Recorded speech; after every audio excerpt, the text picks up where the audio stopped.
This week on Retrograde Radio, we are discussing fixed stars, most notably Algol of 26 degrees Taurus, where the new moon is occurring on the 16th. These are the deep cuts from the stars. This is Retrograde Radio. I am Peony. And I'm Audrey, and we're so psyched to have you here. We're so psyched to be here. This is our first episode together. And just to give you a little bit of a fun look into what this is going to be like, what retrograde radio deep cuts from the stars is going to be like. Think of it as a space to have a discussion around the B sides of astrology, right? Some of those unfamiliar territories. So yeah, tune in. We're gonna be having a delicious, somewhat unhinged, but also very insightful time here. Because I don't know what I'm doing. So it will definitely become unhinged. And yes, I am really happy to be doing this and have Audrey with me on this. This is the recent addition to Pebblebrook Village. It started out as month ahead forecast, week ahead forecast tarot that I was doing. Just kind of like really launched it impulsively on the full moon on April 1st. Celebrated my 1 month anniversary of it with a full moon on May 1st. Um, and I always saw Pebblebrook Village as I've talked about this a little bit over there. So also, yeah, marketing, listen to my Trash Fire Tarot, please. They're very insightful. People say good things about them. I don't necessarily believe them, but people say it and I'm one of you those should listen to people. them. Yeah. I'm one of those people Um who love it. So that's anyway, it already way more unhinged than when I'm just talking about the art on tarot cards.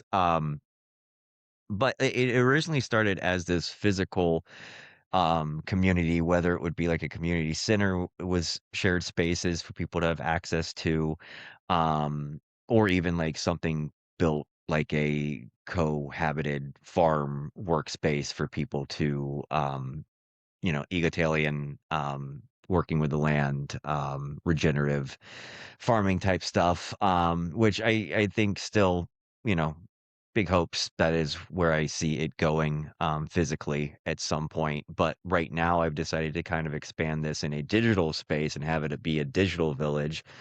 Um, and we expanded with my friend Patricia Sybeck, who's a gifted oracle who is doing monthly meditations for Pebblebrook Village now. So those will come out monthly in here. The tarot forecasts are every Monday. Month aheads are on the first of the month. And then these retrograde radios will be on Wednesday. So essentially Pebblebrook Village has become it is a podcast production type thing, I guess, at this point. Which yeah, it is weird. It's not it's not what I saw happening, Uranus and Gemini. Here we are. it's a But collective. It's in a wonderful community and collective and yeah, because um, I want there to be an easy access to information to people that listen to me, but like I can't do everything. And it's very much just like with life, like, build community and lean on people for help. And like you have an approach to mundane astrology that like I just like I know things, yes, but like I do not have the fervor for it that you do. Like it the intensity that and like I can talk about it and I go into it a little bit, on the Trash Fire Tarot, but like it's something that like I want to give space to somebody who that is more their vehicle for understanding things where I'm a tarot first person. That's just what makes sense to me. And I love astrology still, but like tarot and divination is where my soul really are. Um, and Patricia does like amazing past life readings, which is a very, unique thing, and has even talked to me about how like it's not her most common thing and she loves doing them, but people like go for like the tarot and, stuff like that from her too. mhm. And yeah, so it's something that really was beneficial for me to hear and She is just has a really kind aura, and yeah, very gifted and something that like taps into something that I can't do. And, that way we have kind of a living grimoire of different, practices within a spiritual space. Yes. So great to be here. Should we jump in on what this week is? It's very very Yeah. exciting. Yeah. Yeah, it is. So, it started with a fixation because of the new moon. This is at 26 degrees Taurus on the 16th, and that is the location of the fixed star Algol. And it was kind of there's a lot of fated moments with this star, and it was a fated moment for me because for the Trash Fire Tarot baddies out there, on my first month ahead, April, my first episode, I talk about the third decan of Taurus because of Seven of Pentacles, which corresponds to that. I had to do girl math real quick. Corresponds to that decan, and the significance of that because, and we'll get into this more, but it was where Uranus was when the most recent conjunction there, at least when I did this reading, was when Uranus was conjunct that location on February 28th when we bombed Iran, and Khomeini was and his entire family extensively pretty much was killed in that Wow. bombing. And that star is kind of has symbolized violent deaths, beheadings, and stuff like that. And I'll let Audrey kind of go into the Yeah, mythology yeah, of it. we're gonna talk about this infamous, sort of notoriously malefic star, the demon star Algol. We're gonna be talking about some star lore, which is already within itself somewhat deep cut esque, because I think it's not something that everyone always initially gets into, and we're also going to be overlapping a little bit with another fixed star, even though we're predominantly focusing on Algol. We are going to be overlapping a little bit with Regulus, as it aspects Algol in some of our overlapping historical and current events conversations and examples. And I think this is a good time to just kind of segue into. We're going to first get into some of the mythology and the lore of it. And then we're going to kind of get into some like gritty examples throughout history and some current examples and some more recent examples of when prominent planets aspect Algol and what happens. And so without further ado, so for those that don't know, Algol is often referred to as the demon star. Okay. And I want to kind of first get into like astronomically what it is because it sort of plays into and sets up the mythology in a really cool way. And I find it's always helpful in general. I love when people get into like the astronomy, even if it's super basic, before we break down the astrology and the Mm. mythology of it.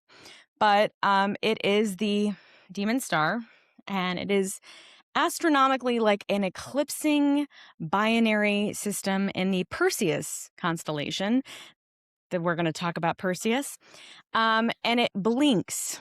Okay. It blinks every 69 hours. And so uh, what do we mean when we say a star blinks? Well, this is fascinating because this overlaps with we're going to talk about like the Greek mythology. We're going to talk about the Arabic mythology. And we're going to talk a little bit about Egyptian mythology, but overlaps with the Arabic mythology and like Arabic astronomical tradition is how we can kind of explain what it is and what it means to blink. It so, like, early Arab astronomers noticed that there was this winking star. That's essentially what I think it was called. And Mhm. The winking they star, yeah. noticed, yeah, the winking star, and they noticed its variable brightness. And it would essentially dim for about 8 hours every 69 hours, approximately. It's like 68 hours and 49 minutes. But it had this dimming, blinking quality, which basically kind of was kind of spooky. And it kind of gave it this weird, like haunted, um, connotation. And this is kind of how, like, in the Arabic tradition, it starts to get, starts to earn its namesake. And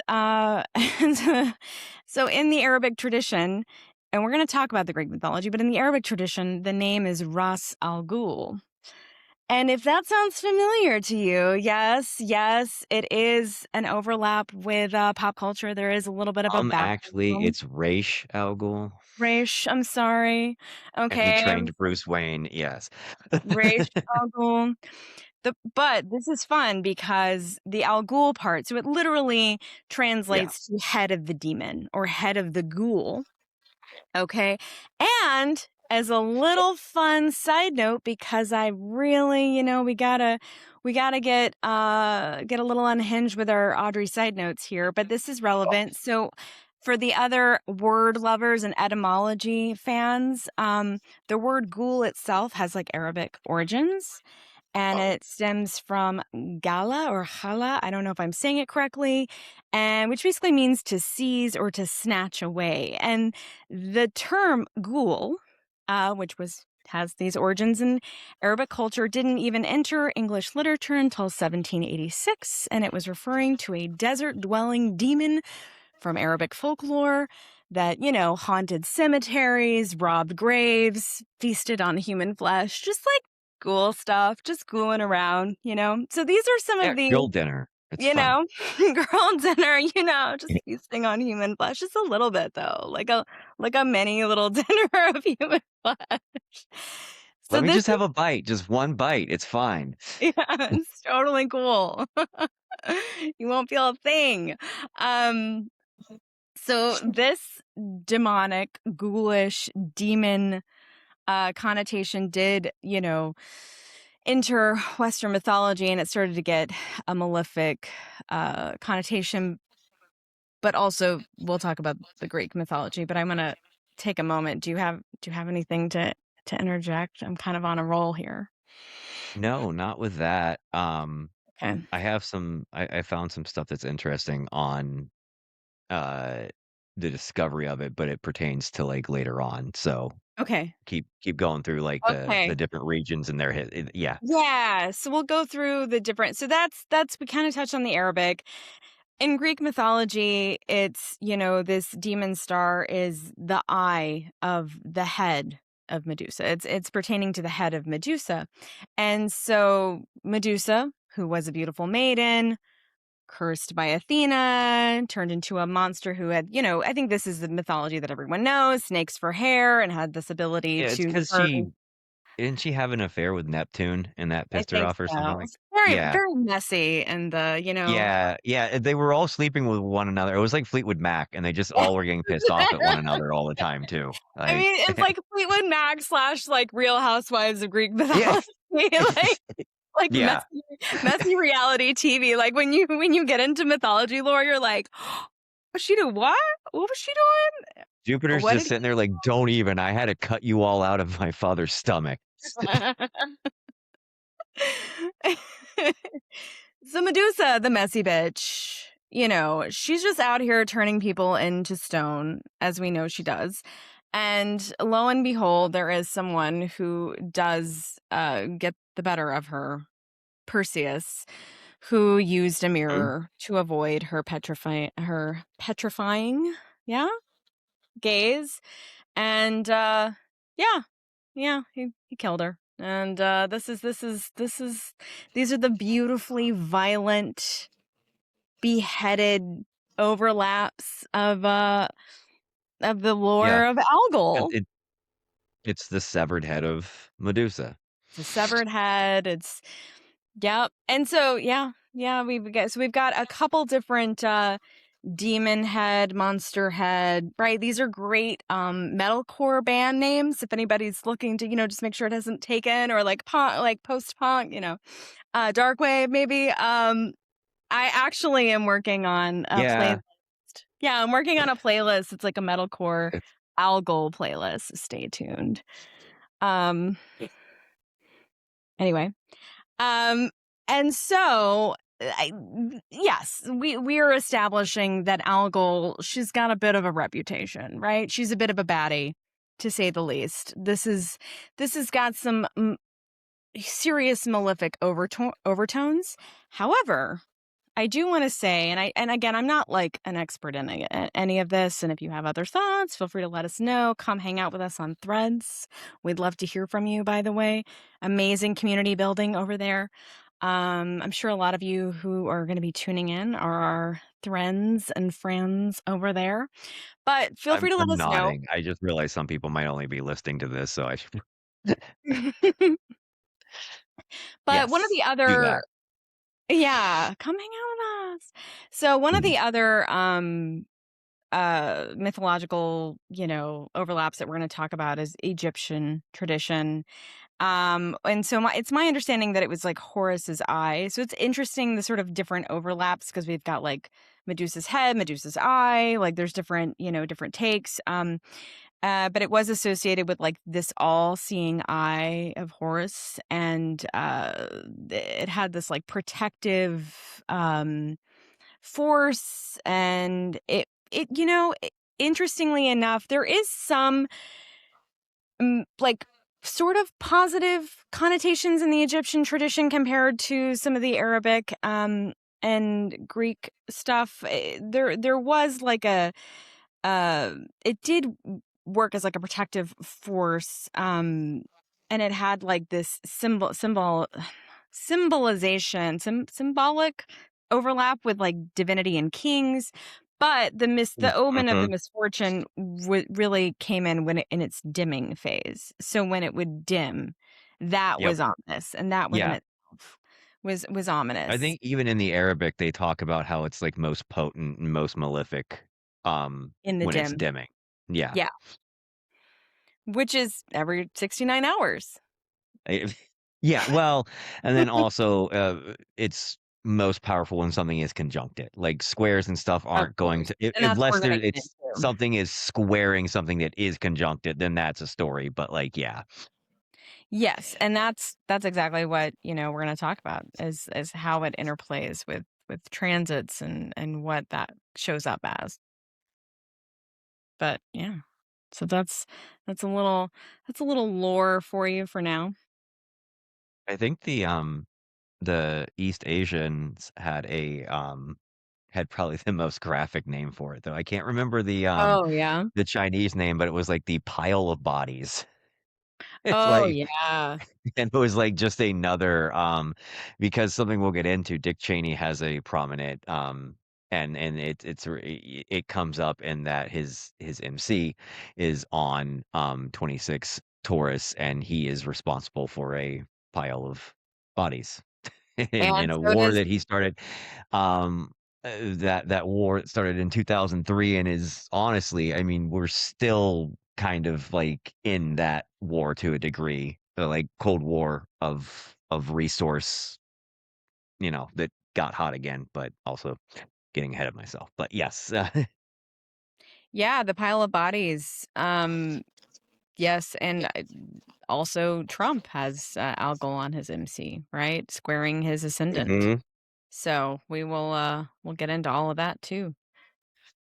Yeah, something, else that I found interesting, um, with this, was that from the Medusa aspect, Medusa was this goddess of mutation, right? And there's been a lot of, like, DNA and genetic type stuff that has, happened while, something was conjunct Algol, which is like this, Mm. more positive aspect, and I do remember reading too, like, like, if Mars is, like, conjunct Algol, you're going to have more that's beheading, like, guillotines are coming out. But if it's Jupiter, not so much. It's that expansion, but it's asking you to you're severing something. There is a beheading, but it's a lot more metaphorical, maybe more internal. And it's another one of those signatures that, like we've talked about with Pluto recently, with it going retrograde, like, if you're prepared and if you're receptive to that message of transformation, it's not necessarily a bad thing. And it's not like, and obviously it's a fixed star, stuff like Mars crosses it all the time. It's generational planets hitting it and like certain other things that really play into factor, but it is still this very fated thing that like kind of like eclipses has denoted like the fall of like leaders and stuff like that. But some of the positive stuff, the Human Genome Project started in 1984 and the North Node was conjunct that. And then in when it was completed in June of 2000, Saturn was conjuncted. And I just find that so poetic. Like the North Node, we're going that way, and then Saturn comes on and wraps it up in a container and being like, we're all done here. You know, and John Goodrick, who was this young British amateur astronomer, in 1783 was the first to suggest that it was an interposition of a large body revolving around Algol, and that it was this like binary mechanism, not like just a single star that was blinking. And that was like would get you locked up in the crazy house for saying Yeah. something like that back then too. It was really like, and this didn't happen with any like Algol conjunction, but I just think that like there were people paying attention to it even in 1783, and this is the most interesting part. His hypothesis um, then in 1889 led to the invention of spectrograph because Carl Vogel confirmed his hypothesis by using spectrograph to prove that yes, this was actually binary. Yeah. So Algol, it in a way led to the invention of something because of people's interest in that star. So um, we'll talk about it throughout, but I just want to like it's not all sorry, it's not all blood and guts. That is part of it, but there's a lot of good as there is with like kind of any Yeah. aspect. It's not just one thing. And it can be a really tough one, not so much personally, but certainly collectively, depending on whether it can be a really tough aspect, but it's not just you know no need to fearmonger, right? So, Yeah, and just to interject, like, this is in a broader picture, this is like a sort of a core and a foundation to the work that we're doing here and like the vibe that we have over here. It's not all dystopian and it's not all cynical and fear-mongering, nor is it like blind optimistic or like sugar-coated pops fluff either. Like it's sort of, getting into the nuances. Like this is what we do, going into those deep cuts, getting into the nuances of transits and of certain, you know, uh yeah, certain discussions, astrological discussions. I quick other side note, did you say like 1783 what you were just talking about with the 87, I think. Let me check my dates. you said 80, well you did mention 83, yeah, yeah. 1783 was the Yes. hypothesis from Goodrick, and then 1889 is when it was proven and spectrograph was invented. Yeah. It's just interesting because 1786 I brought up, I was just talking about the origins of the word ghoul and how like Oh, yeah. that started to permeate like English literature in the 1780s. So it's just a little bit of an interesting overlap Mhm. there. Hmm. That is very And interesting. I think it's funny that like, and maybe there's like a overlap, not saying with Uranus and Gemini, but I know that like Uranus was discovered during Uranus and Gemini, and there's been like other discoveries throughout history about Uranus when Uranus is in Gemini. So I wonder if there's an like kind of what you were saying. I wonder if there's also like a correlation with like when there's algol transits, there's like a discovery about or like a reintroduction or like something focused in on algol. That's kind of, you Yeah, know? well, I mean, there's some stuff, and I'll get into it with I got dates. I got a Virgo list here.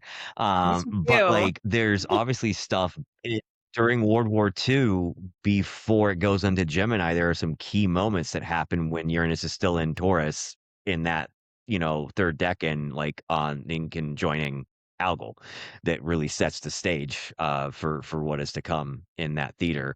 I think the most significant one is that Pearl Harbor happened, and that completely changed the tide of the war. Like, had the United States not been bombed, we probably wouldn't have joined. We had no interest in it. We were very isolationist.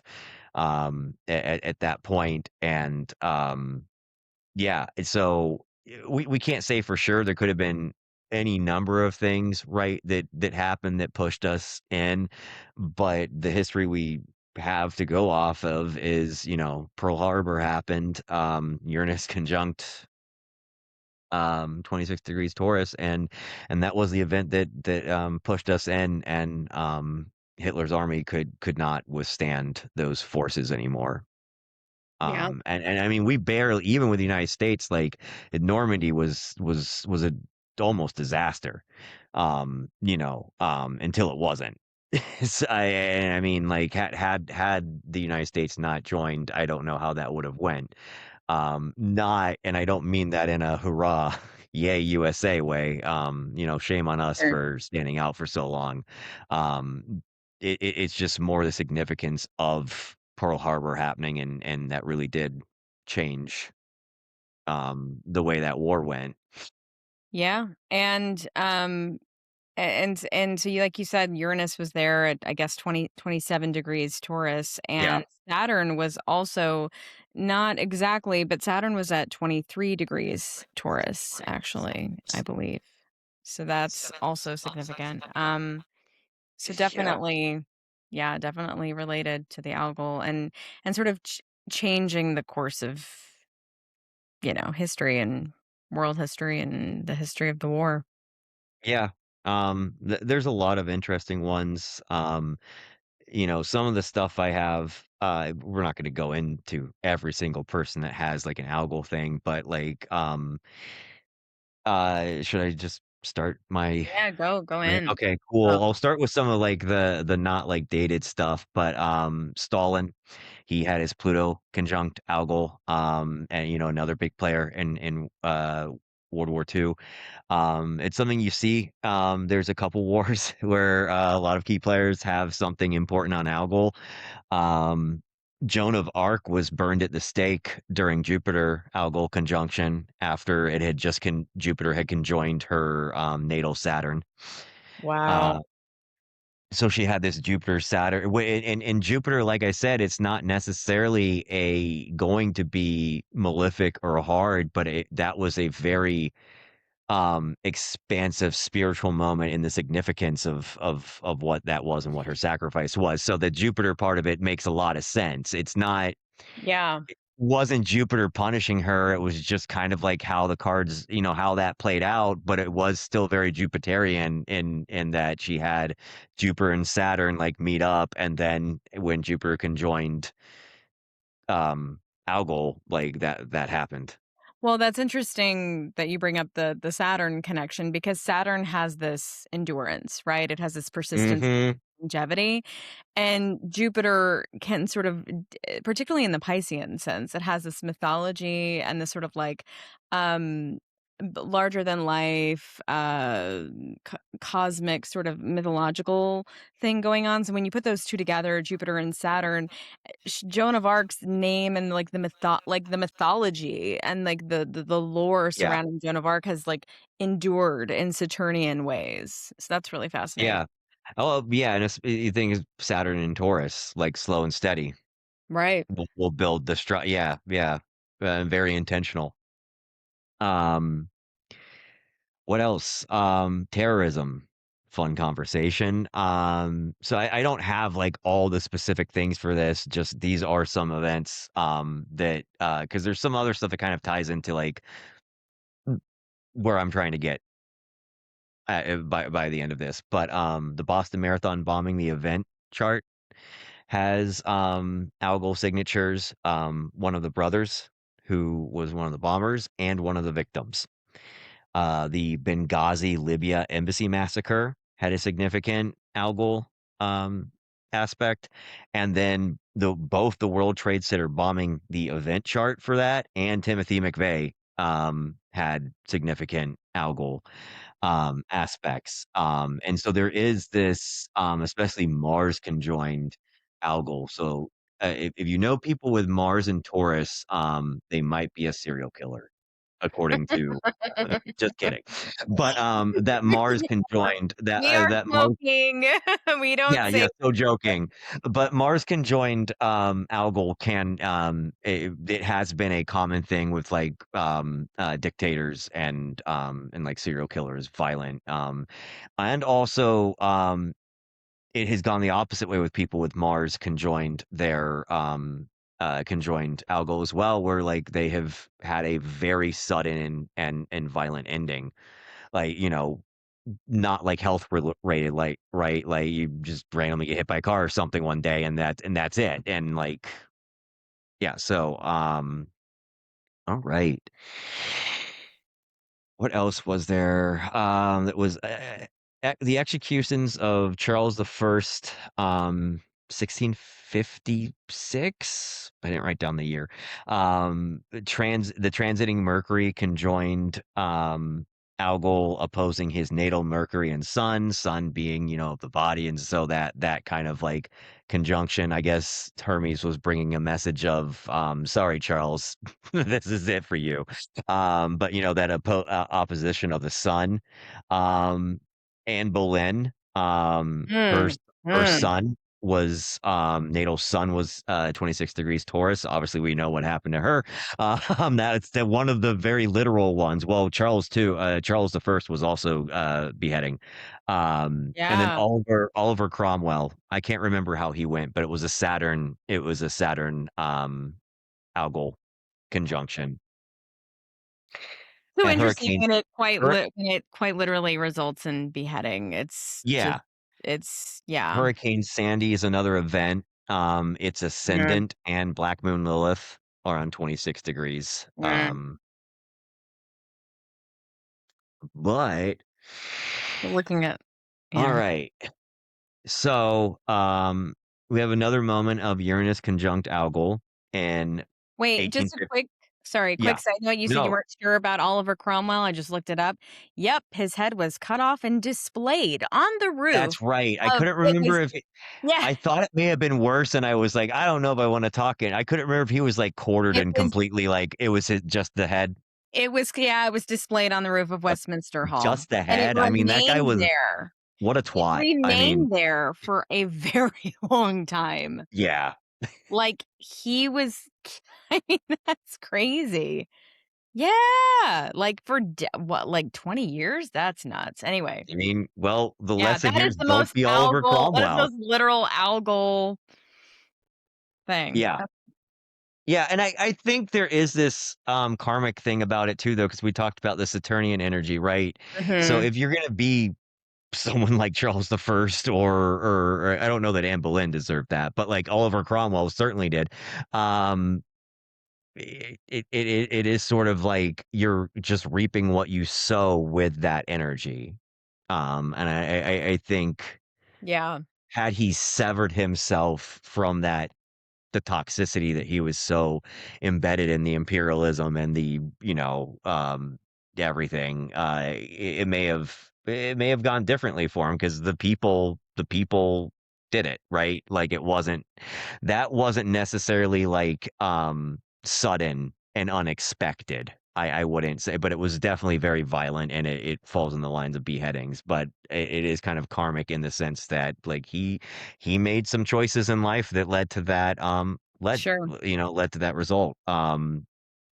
But yeah, so going back, kind of starting with while Uranus was in Taurus, right before the Civil War, um, you had the Indian Rebellion in Meerut, and May 10th, 1857, and that was a Uranus conjunct Algol moment, and it was a major anti-colonial rupture against British East India Company. And So huge moment of trying to behead the oppressor Yeah, metaphorically, right? Like, yeah. right, yeah, and it was very sudden. The Battle of Little Bighorn, which is where Custer and the men under his immediate command were all killed, which was a huge defeat.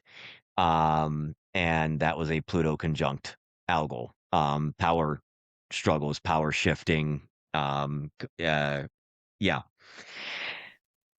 Yep. Then we get into around, because it wasn't back in Taurus until around now. So now we're in 1940s. We're heading into World War II. September 7th, the Blitz begins. Uranus conjunct Uranus conjunct Algol. That's when Nazi Germany began the sustained bombing against Britain. That's really fascinating Yeah, because isn't it? well, because it's Uranus, and we associate Uranus Well, electricity and lightning and, like, a storm and, like, well, the blitz. yes, and it relates to something else coming up too, Yes. which is just eerie. And to be clear, I'm not going through this because I think like World War III is starting or like any of this Uranus and Gemini means that it's the Civil War again or the or World War II or anything repetitive of that. Patterns repeat, but the systems around them are still different. So it's not going to be a one-to-one just because the energies are repeating. This will still be a different iteration of these energies. I mean, I think we've been in a cold civil war for at least 2, 3 decades, if not longer, depending on what community you're in within this country. There have been people that are fighting for their rights in perpetuity. Sure. So I feel that like the Civil War never really ended. And the South didn't really lose. The what we called the slave traders and plantation owners just changed name, but it's still like a bunch of money running the government, and they can't, they don't serve the people because they're serving all this money. During the 1850s, it was, plantation owners and slave traders were all like lawyers. They were in the law. They Sure. were in the Senate. They were in the House. So why would they ever vote not in their favor? And that's just kind of shifted. So, no, the And reason I'm going through this is there are some similarities, and I think it's good to look at it through the lens of like, this happened then, we have this happening now. It's different, but how can we apply that, right? What would I do then or now if it's similar, knowing what I knew then? sure. Um, And also, but if I can just interject, it's interesting because I think this is like a side note, but kind of relevant to the Neptune and Aries era that oh we're yeah, back in that hasn't been there since the Civil War, and because it's aspecting Pluto and Aquarius, which we haven't been in since the Revolutionary War and since the American Revolution and the oh, French and even Revolution more like and the Haitian Revolution, because we're like entering in this moment again, they're and because Neptune and Pluto are talking to each other and Pluto unearths, we're going to be unearthing a lot. We're going to be reflecting and unearthing a lot of things from those previous eras as well. yeah, And yeah. that's kind of like that overlaps with these conversations, you know. That's I just want to make that side Yeah, note. yeah, and I think even, the Saturn and Neptune at 0 degrees Aries, um, was huge, not because of where those planets, what times those planets had been in those signs, but specifically together at that moment at 0 degrees Aries. It has been thousands of years. Like, and About it's hard to 5,500 to 6,000. It's Yeah. hard to pin it down, but it was something Yeah. like, when man first started to use tool was the last time that Neptune and Aries would have been there. So that's something to keep in Yeah. mind too. We initiated this new era that we're in. We may not feel it yet, and it's not like an overnight change, but there are things happening along the way now that thing has been initiated in Aries that are going to play out. So, I see a lot of positive with Uranus and Gemini, and I think what it, disrupted in Taurus was needed. It will cause some pain points, but it's a severing of what we need to detach ourselves from to really inhabit this new world that isn't like so extractive and violent. Um, Anyways, that is that is history with peony. Can But, I can yeah, I so the say Blitz one began. Oh, oh, sorry, can I yeah, say one go quick ahead. little thing related to we're talking about just as a side note, I've talked about it on another podcast I was on, but it's kind of relevant to the conversation. The Saturn Neptune conjunction exactly at 0 degrees, to my understanding, hasn't happened since like 5,500, 6,000 years ago. And there's some interesting Yeah. things that happened around that time. It was the first time that humans were documented building and living in cities. And Yeah. it was the first time that like sort of writing was being documented and the Mhm. sharing of information and The learning advent of through tools and writing. and yeah, Yeah. So I just wanted to like and throw out that as communication, well. Yeah, essentially, but, like, yeah. that it's like a really interesting, and so it's fascinating to think like what information systems are shifting for us and like how are we going to witness like the way in which we live shift, and that's like just super big. Doesn't actually have to do with Algol, but I mean, side it note, does. I mean, g it it does overlaps. in it does in that, like, the initiation still happened because of that Neptune-Saturn's energy, and there's still, Saturn will be going into Taurus in, what, 2 years now, about? Mm-hmm. Yeah. And Neptune's A gonna little hang out over. there a little longer, but, like, that lesson in Aries is still going, like, they got that torch started, but that was like a yeah, it was just a big moment, and I think it's really cool, and I think it's a positive moment too. Um, so back to the not positive, Stalin Back to becomes war. the premier of the Soviet Union on May 6th, 1941. Jupiter conjunct Algol, while Uranus is still conjunct Algol. So it was, and that was very like if you're looking at the kind of word that everyone uses for Uranus. Poor Prometheus has done so much more than being disruptive, but he did steal fire from the gods, and that was very disruptive. But it was a positive. He gave it to us, and now that's oh my God, was that Saturn Neptune moment when he stole the? Anyways, well, that's another episode. But like when Prometheus gave fire to man, but anyways, and Jupiter being like about expansion, and this spot in Taurus, this in Algol specifically has this very Jupiterian energy to it, and so there is this kind of like you can become king or whatever, like under the right circumstances. And Right. maybe that's because it squares Regulus. I don't know. Like stars squaring each other don't like, but and that'd be interesting. I wonder what Stalin has in Leo. If there's anything in like late degree Leo that would have been involved here. But We'll look it but up while still, like him you becoming the premier of Soviet Union was a huge thing because Lenin had vehemently said, "Do not let this man, take over." Trotsky had opinions on it. There was a whole, um, you know, uh, thing like with Lennon, and everything. I forgot words there for a second. My brain does that.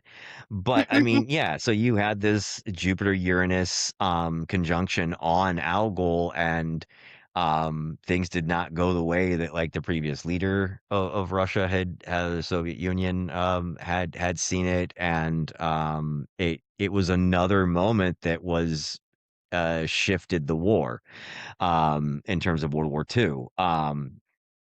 The House of Commons was destroyed in the Blitz 1941. So now you have Mercury, Venus, Uranus, Jupiter all on Algol. And I mean, in the House of Commons, I mean, this is again well before the United States joined, and Britain felt very isolated, very alone, and it was like air raids and rations, and that was the way of life. And so that is a lot of stuff there,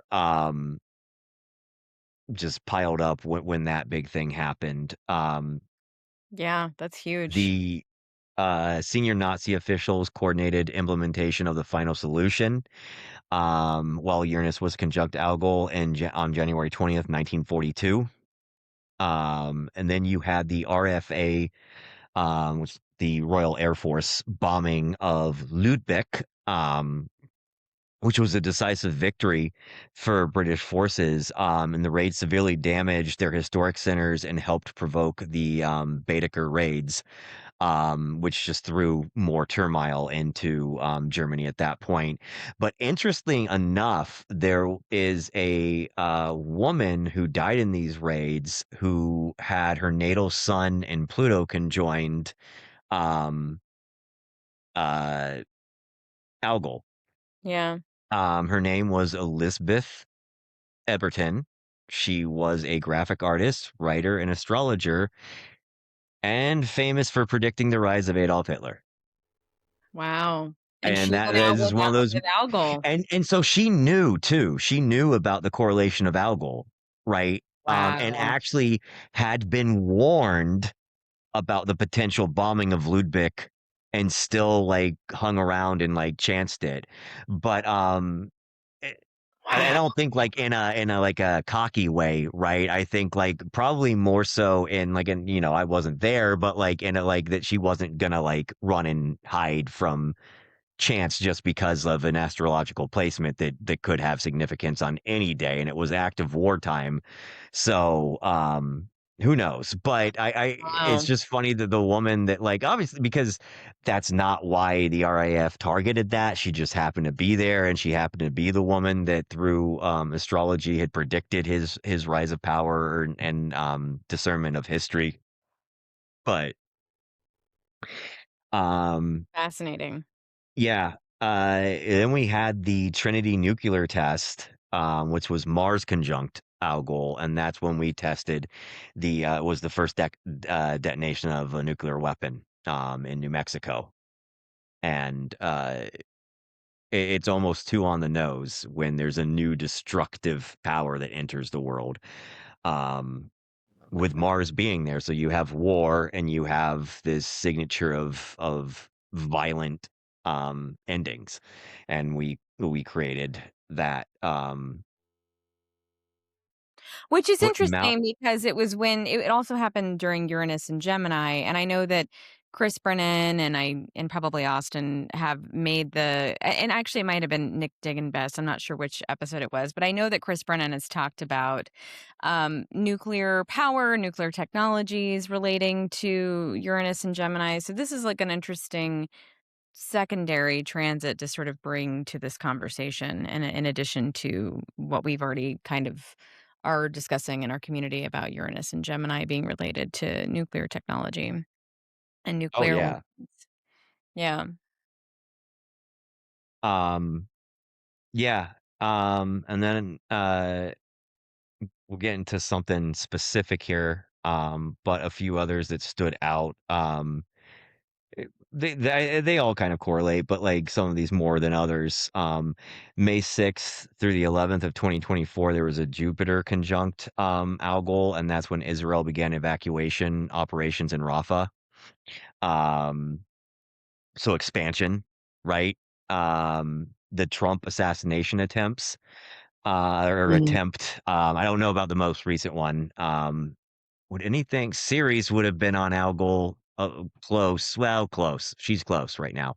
But I don't think anything else would have been. But the first one, in July of 2024, um, it was the Mars Uranus square, right?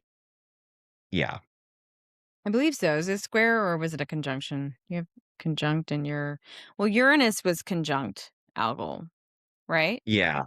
Yeah, that's the thing. Uranus was conjunct Algol, which is interesting because it's a Uranus transit, and the second quote No, attempt. Mars was in Leo. That's right. So it was a Right, square. so it was a square. That's what it was a square. Yeah. But it's interesting because it was still a Uranus transit. It's an Algol transit, but it's Uranus Mm-hmm. activated, and the most recent uh quote attempt was right was in like 30 minutes or something of Uranus going into Into Gemini. Gemini, and it Right, was and done at he a has media event. right, and he has prominent Taurus and Gemini He placements. does. Yep.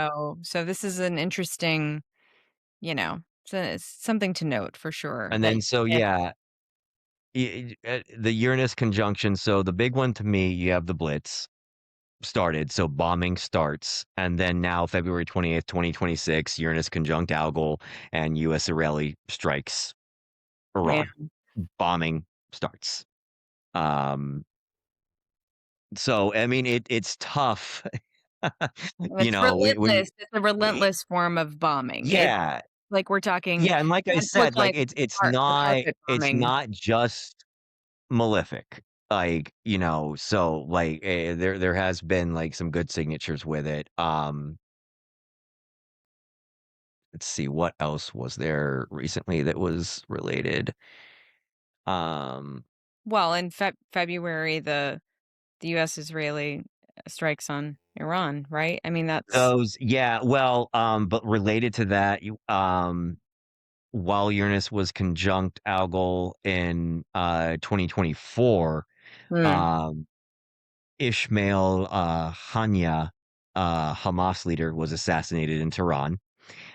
September 27th, Hassan, Nasrallah was killed in Israeli airstrikes. And then you had, Ab uh, Abraham Raisi, trying my best here, Iran's president died in a helicopter crash with Jupiter conjunct Algol. mm. Not related, but still related to a war. Abraham Lincoln, Venus was conjunct Algol, when he was assassinated.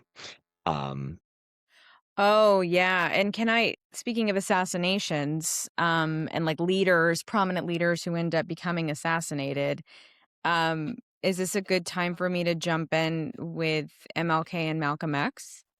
yeah, why don't you do that in Regulus, and then I'll go into the West Asia stuff Okay, specifically that I have. yeah. So, um, let's just find my notes here. So interestingly, there's two really prominent figures who are also associated with Algol are Malcolm X and Martin Luther King Jr. And so Malcolm X had a Algol Sun conjunction natally. And this placement, this can like be read as like a force of nature. It's like a figure who has like immense transformative aura, like like also can sort of like denote power struggles and struggles with people in power and people in Mhm, at the head of state, which he certainly had, right? And his life involved these like intense sudden shifts, and just his rise in becoming this revolutionary leader and this lead of this like very uh and not shying away from like violence eventually, and I think having this air of and there's some really interesting conversations overlapping with that, and I think some of the best conversations, there's a really good documentaries out there, but there's really good interviews with Stokely Carmichael, aka Kwame Ture, and some like archival documentary footage of him talking about both MLK and Malcolm X and the overlaps of violence and the concept of violence within mhm. the revolution, because there's I think it's kind of like commonly misunderstood by a lot of what we've been taught and by what a lot of white people believe. They're like, oh well, MLK was all about love and passivity, and Malcolm X was all violent, and it's like, well, it's actually He so much more was. nuanced. It's so much He more was at nuanced. first, and he has a speech that, like, is ignored Sure, over the "I have a dream" sure, sure, speech. sure, sure. He talks about the tolerance, paradox of tolerating the oppressor. For sure, because Yeah. this is an interesting overlap where it's like, but there actually was never an absence of violence, even within that movement. It was just like it was violence against passive people that ultimately made Yes. headlines.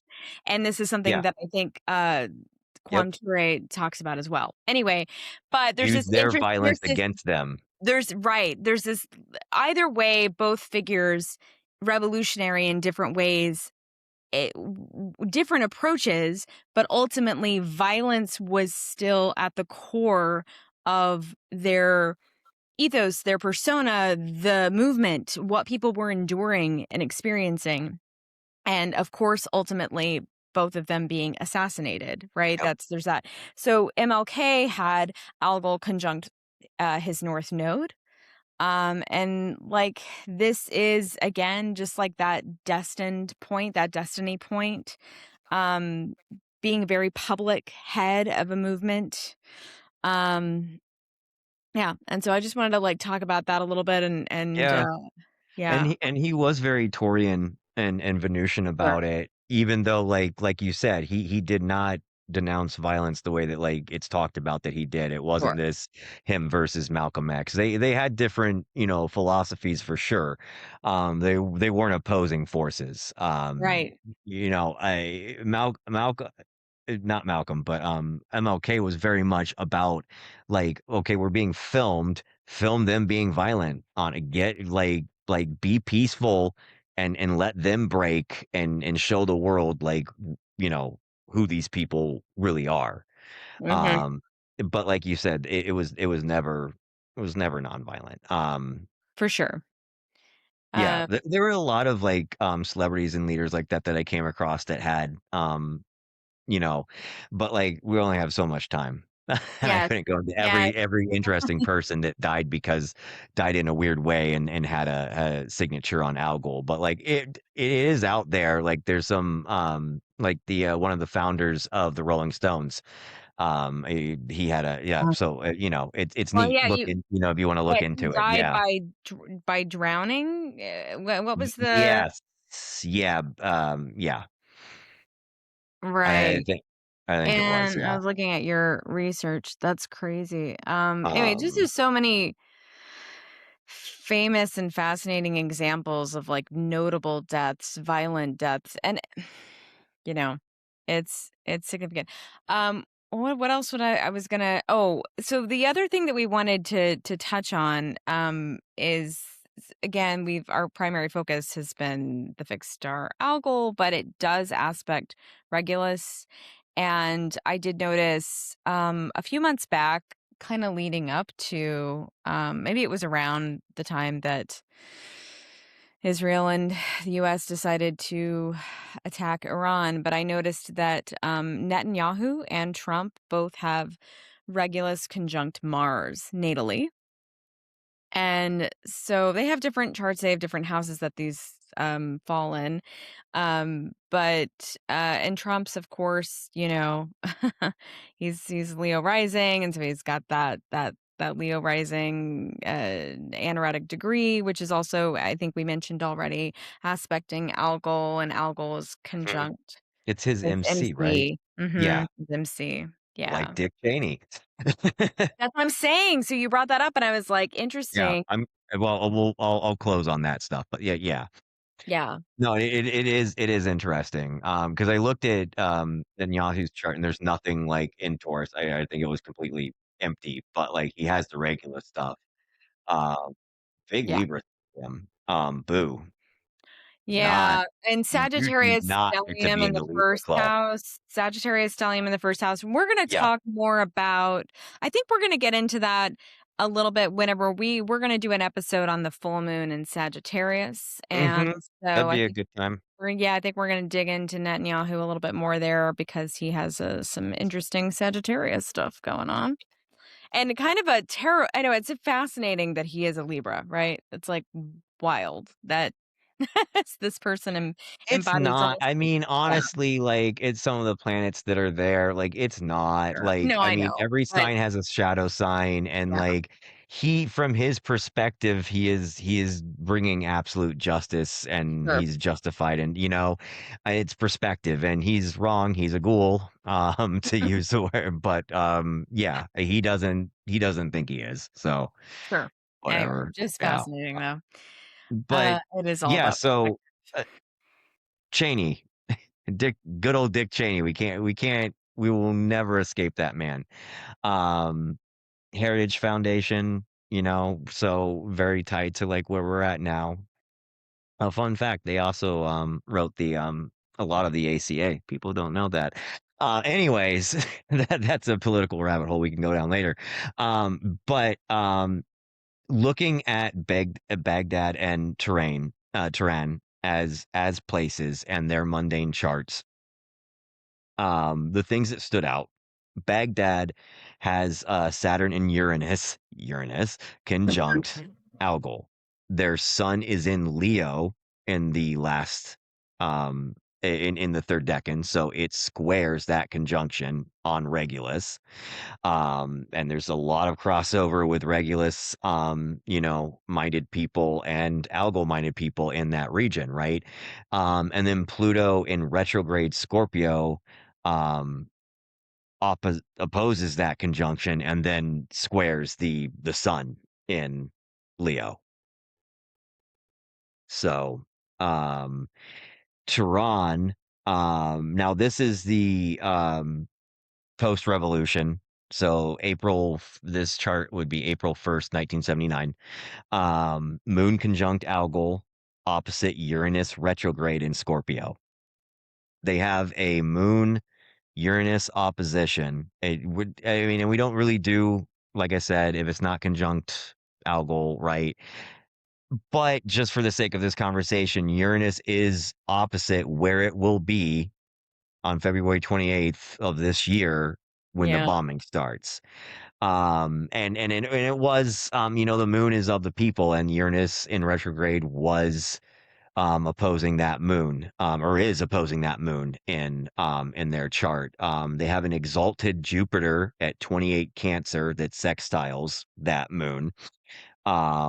They're a Sag rising, so Jupiter is a chart ruler. It's exalted. It's making a sextile there, and also worth noting because of what happened in February. They have a Sun in Aries and a Pisces stellium. And when the bombing started, there was a lot of stuff in Pisces. The Mercury retrograde was occurring in Pisces at that point, and then we obviously went into that huge Aries energy as this carried art out. Um, and then Saddam Hussein, his Mercury was conjunct Algol, Jupiter trine that Mercury conjunction, and then his Black Moon Lilith opposed Scorpio. Um, it, which is interesting, and the Jupiter trine Mercury here, I think is where some of this come from. So he would tell people, intimates, from what I've read. It wasn't like a public thing necessarily, but people that were close to him, he swore he was this reincarnation of this like West Asian warlord. Hmm. Even to the point when they were doing some reconstruction in Baghdad while he was in power. Um, I'm blanking on this dude's name. It was very long, and I'm tripping over this.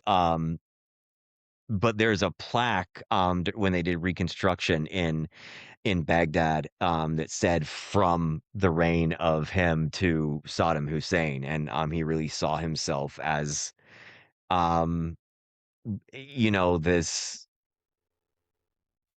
fated leader, and to have that energy with Algol in the country that had that Saturn Uranus square with the sun in Leo conjoined Algol. I think there's something to be said about that in tying this together in terms of some of this just seeming like it's playing out like in a way that Yeah. especially what was it, Pluto in retrograde in Baghdad's chart. Like, so anytime you have retrograde, right, like it's this resonance that you're going to have to deal with these energies in this iteration because you have not succeeded in dealing with them.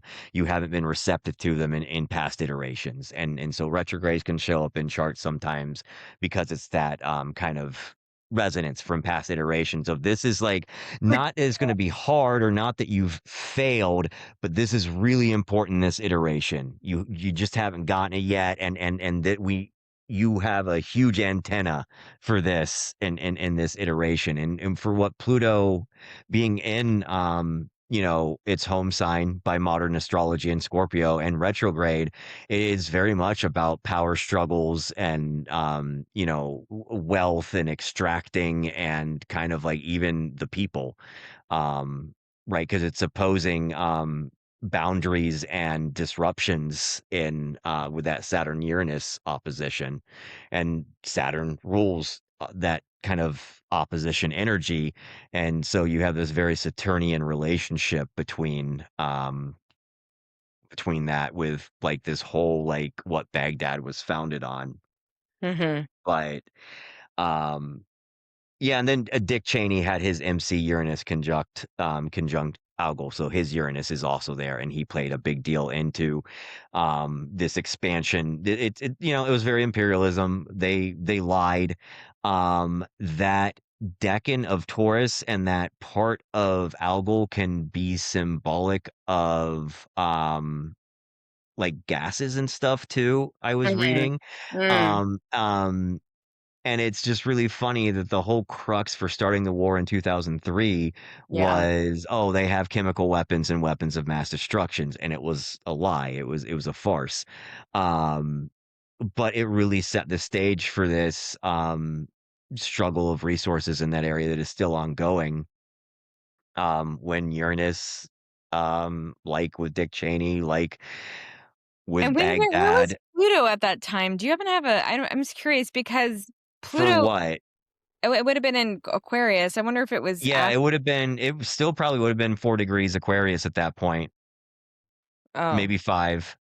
uh, oh, not Aquarius. I was thinking Pluto. I was thinking, Neptune, interestingly. I was thinking Neptune and Aquarius. Oh, for Um 2003? Yeah, I was just thinking Neptune because Um, Neptune moved anyway, I was just s fascinating. Not that it s really I don't know why I was thinking of Aquarius Aquarius? and Neptune and Aquarius. Yeah, I think it Anyway, would have been in Aquarius at that point. yeah, it was. Yeah. Can I interject a little side note talking about Pluto retrogrades and another algal thing that I don't know if was in your research or if we talked about, but the Iran Revolution 1979, April 1st, the chart for that, the ascendant is 28 degrees Taurus. Yes. Yeah. And Yeah. Pluto was retrograde um in Libra. And so it's just kind of interesting like power struggles and revisiting power and again, just sort of tying it back into that region, tying it back into recent events. There's just all of these really interesting faded points when it comes to Algol. And even just like the derivation and the etymology of some of the lore, right? And sort of like being tied back to some of these areas. Yeah. Interesting. Well, and then, the Yom Kippur War in the first oil shock in the '70s, that's the what I Right. that was Uranus, um, conjunct Algol, and then you had the '78, '79 revolutions that led to, like, what you talked about, and that was the actual, like, the big oil shortages of the '70s with the lines and the license plates and Which and everything, and that is what I see being tough this year, and that is the repetition that I see. exactly, and that ties Um, into Taurus, like material, oil, resources, things of the earth, and having that shortage, right? so also when we bombed Iran, the moon was at 28 degrees Cancer. It will be after the new moon that is conjoined Algol and Ceres, who will be at 26 degrees Taurus by then. Um, so the moon in Cancer will then sextile Ceres from the same spot that it was when we bombed Iran. Which yeah, again, and eclipses can act like they can bring markers of certain places and Mhm. certain things during eclipse windows, so it does feel very significant. So and when yeah, that's coming up soon. Yeah, so the 16th's the new moon. Yep. And then the 20th, we have that moon trining or sextiling series in that location.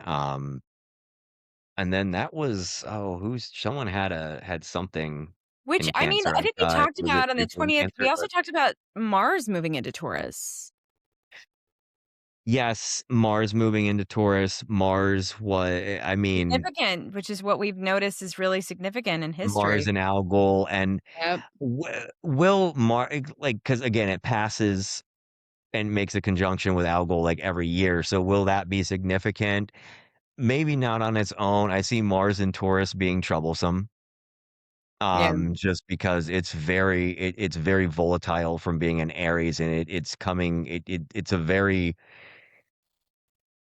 very toxic man with a lot of confidence right now, strutting into this Venusian territory with an open flame and no discernment for setting shit on fire, is what I'm feeling right now. And I don't mean literal. I mean, that's been already been And it's happening And with it's interesting because we've been talking about, and we'll go into this more in a future episode, but you and I have been internally talking about how Uranus moved into Gemini recently and it was escorted in by Venus, which sort of Yep. sets the tone for the kind of transit that it's going to be being escorted in by Venus. And we've been in general starting in the Aries stellium stuff and then going into this Venus Uranus conjunction and then in going into Taurus season and having some Taurus markers. In general, I've been talking about how we're sort of being asked to work with Mars and Venus energy. And so when we think about like Mars and Taurus in a Venus ruled sign, Yeah, like I think sure. I think it's a I think it's a continuation of that conversation and maybe a more tense And way. I yeah, and I don't think it's completely, like, malefic, in its during its time in Taurus this year. Sure. I And there's think it is lovely more aspects of to this Mars and yeah, Taurus. but I think it is more putting flames to stuff because Uranus spent 7 years being like, Yo, this is not working." And at the beginning of it, people were like, "Yeah, crypto." And then Uranus at the end was like, "No, no, no, no, no, no, you missed my point." We're not doing that. Stop being silly. But like, Uranus very much set that tone of like, what do we covet from a material world, right? And what is our relationship and attachment to that? And where can we grow and change? And where can we sever? Especially like its final moments within that sign when it was conjunct I do Algol and think. moving. I think Mars is the flame of like it's burning down those things that don't work. It's coming in and it's like, no, this is got to go.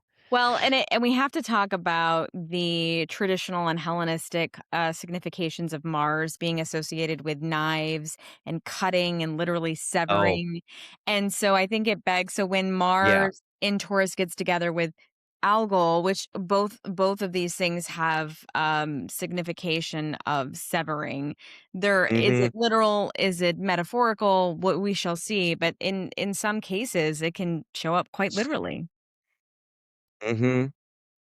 I That's I would look to see if anything was squaring it too. I think that yeah. would magnify any of that energy that may happen when Mars is in that last decan of Taurus.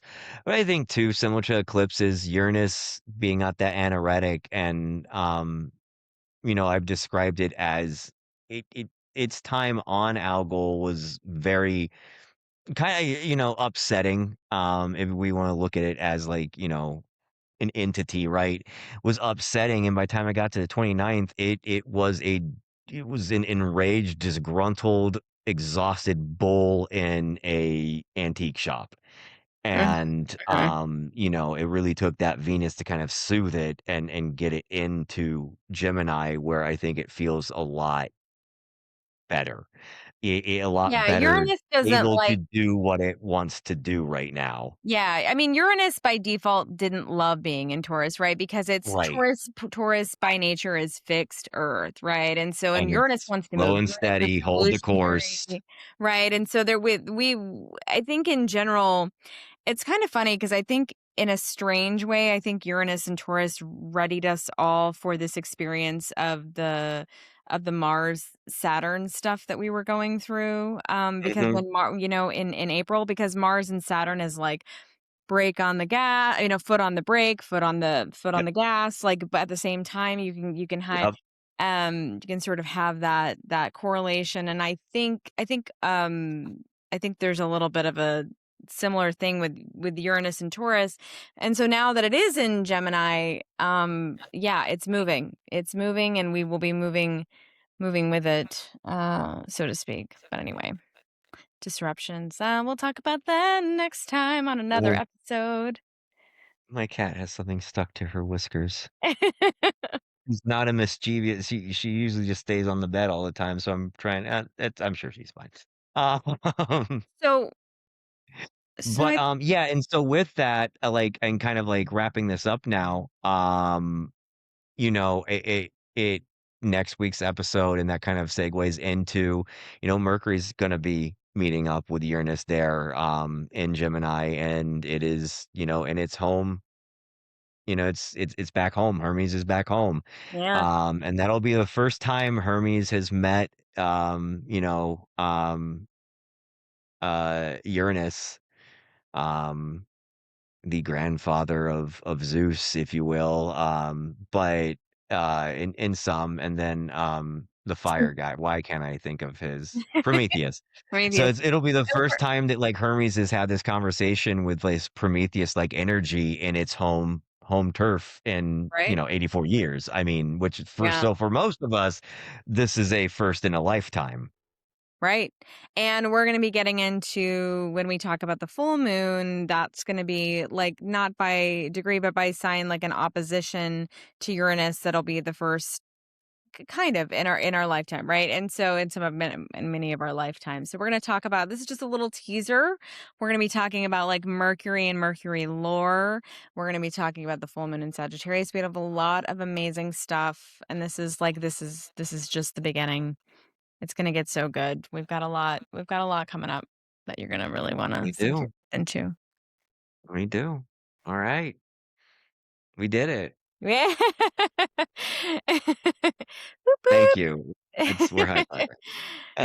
So, yeah, just thanks so much for, tuning in and, hope you enjoy as we drop the needle on the cosmic record. We're going to make those constellations skip until the zodiac bleeds neon. I have to say my little cheesy thing. It's good. It's good over here. We've got some deep cuts. We've got some playlists we're going to be percolating and circulating and lots of great conversations to be had on the community side. So thanks so much for tuning in. Absolutely. And, I'm Peony, And I'm and, Audrey. thank you for joining us, and we'll see you in the stars. Till next time.